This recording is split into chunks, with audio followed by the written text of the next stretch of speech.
కుక్క తిరిగి వచ్చిన తర్వాత ఇప్పటి వరకు ఇన్ని రోజుల్లో ఎక్కడ కుక్క తిరిగి వచ్చిన తర్వాత మీతో ఏదో మాట్లాడే ప్రయత్నం చేసింది, గట్టిగా అరుస్తూ కనిపించింది. ఏం చెప్పాలనుకుంది? ఎందుకంటే మీకు కుక్కతో ఒక మంచి అంటే ఆ బంధం ఉంది కాబట్టి మీకేమైనా అర్థమైందా? కుక్క ఏం చెప్పాలనుకుంటుందో మీకేమైనా అర్థమైందా తల్లి? అంటే వచ్చిన ఆ కుక్క రావడం కూడా నేనే చూసాను సార్. ఫస్ట్ చూసి కుక్క వస్తుంది అని అన్నాను సార్. అన్న తర్వాత అది ముందు వచ్చేస్తుంటే దాని వెనకాల వచ్చి నేను నుంచున్నాను సార్. నుంచోడంతో చున్నీ పట్టుకుంది సార్. చున్నీ పట్టుకుంటే అది మళ్ళీ చున్నీ పడేసుకొని వెళ్ళి పక్కన నుంచుంది సార్.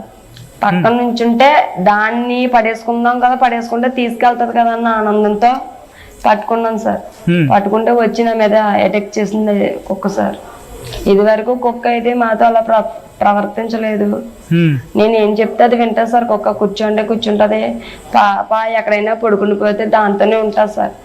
ఇంట్లో పడుకొని, బయటని పడుకొని, మంచం మీద పడుకొని, పాపతో కూడా పడుకుంటా సార్. పడుకునేటప్పుడు కూడా నేను ఎక్కడికైనా వెళ్తే నా కోసం మళ్ళీ ఎదురు చూస్తా సార్. అంత బాండింగ్ ఉంది సార్ కుక్కకి మాకు.